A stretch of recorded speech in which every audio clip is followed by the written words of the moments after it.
শতভাগ আমরা পরিপূরণ করতে প্রতিশ্রুতিবদ্ধ। পুরো হাউসের মাইক নাই মাননীয় মন্ত্রী, আমার মাইকও বিভ্রাটের শিকার। জুলাই জাতীয় সনদ 2025-এর সকল দফা এবং অঙ্গীকারনামা শতভাগ আমরা পরিপূরণ করতে অঙ্গীকারাবদ্ধ, প্রতিশ্রুতিবদ্ধ।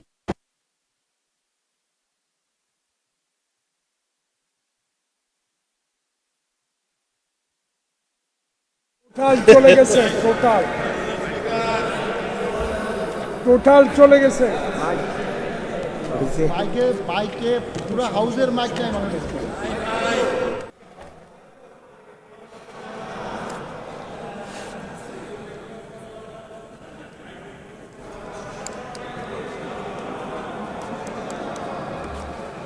মাননীয় মন্ত্রী,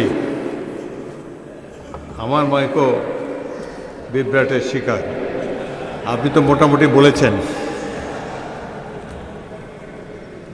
এখন রাত 9:30 বাজে। আপনার কি কোনো কথা বাকি আছে এখন? আমার তো মনে হয় you have covered all the points.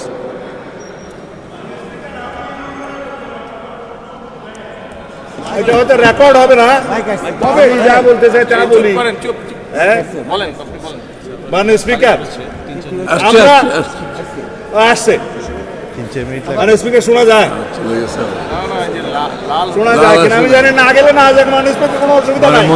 মাননীয় মন্ত্রী শুনতে পাচ্ছি না আপনার কথা। 3-4 মিনিট অপেক্ষা করলে হয়তো এটা রেস্টোর করতে ঠিক আছে। মানে স্পিকার আপনি যখন রুলিং দিয়েছেন 4 মিনিটই বলবো। মানে স্পিকার সারাদিন বলে যে অনেকে সারা রাত রামায়ণ পড়ে সকালবেলা এখন আমাদেরকে, আমার মনে হয় সব পয়েন্টই আপনার বলা হয়েছে। এখন আমি কনক্লুড করি। আমি বলতেই পারলাম না, আপনি কেমন বলা হয়। আরে ভাই খালি গলায় বলতে। আচ্ছা ঠিক আছে, মানে আমাকে একটু ইন্টারফেয়ার না করলে আমি বলতে পারবো। গড়িটা এখন থেকে শুরু করবো। এখন 7 খণ্ড রামায়ণ পরে যদি সকালবেলা আমার বন্ধুরা বলে সেই অবস্থায় হয়ে যাচ্ছে। কোথায় জুলাই আদেশ আর কোথায় জুলাই সনদ?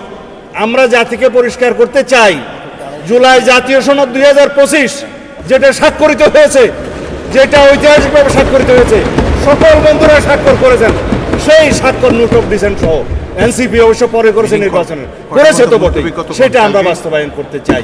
যেটা বলছে যে জুলাই আদেশ ইট ইজ নো অর্ডার, এটা লেজিসলেটিভ ফ্রড, এটা কালারেবল লেজিসলেশন, এটা ফ্রড অন দি কনস্টিটিউশন, সেটা কোনো অর্ডার নাই। আমার এক বন্ধু বললেন রাষ্ট্রপতিকে আমি ফোন করতে পারি কিনা। আপনিও তো ফোন করতে পারেন। কে বলছে রাষ্ট্রপতির সাথে জনগণ কথা বলতে পারবে না? এটা তো এমন বিষয় না যে রাষ্ট্রপতির সাথে আমরা কথা বলতে পারবো না। দেশেরই তো রাষ্ট্রপতি, আপনারা তো তার কাছেই শপথ নিয়েছেন এক সময়, কেউ কেউ উপদেষ্টা হিসাবে। আমরা মাননীয় স্পিকার এখানে সংবিধান মেনে এসছি। জিজ্ঞেস করুন প্রত্যেকটা সদস্যকে, তারা যে ফর্মে শপথ নিয়েছে, এটা 148 অনুচ্ছেদ অনুসারে 3য় তফসিল অনুসারে ছাপানো শপথ। যার কাছে শপথ নিয়েছে সংবিধান অনুসারে তার কাছে শপথ নেওয়ার কথা। যার কাছে স্পিকার, ডেপুটি স্পিকার নাই, প্রধান নির্বাচন কমিশনের শপথ নিয়েছে। এটাও এখানে আমরা সংবিধান মেনে এসেছি। আমরা এখানে এসছি, এই সংসদে সেশন ডিক্লেয়ার করেছে রাষ্ট্রপতি, এটাও সংবিধান অনুসারে এখানে রাষ্ট্রপতি ডিক্লেয়ার করেছে, স্থান নির্ধারণ করেছেন। 73 অনুচ্ছেদ অনুসারে তিনি এখানে ভাষণ দিয়েছেন, এগুলোও সংবিধান অনুসারে এসছেন। আমরা যে রাষ্ট্রপতির ভাষণের উপরে আজকে আলোচনা করছি, এইটাও তো সংবিধান মেনে আলোচনা করছি মাননীয় স্পিকার। সব কিছুতেই আমরা সংবিধান মানছি, আর এখন সংবিধান ভালো লাগে না এই বক্তৃতা মাননীয় স্পিকার শুনতে চাই না। আমার সময় কি শেষে আরও আছে তো মাননীয় স্পিকার, 1 ঘন্টা 1 মিনিট 55 সেকেন্ড আছে। শুনলেও কি আর না শুনলেও আমি বলে যাই।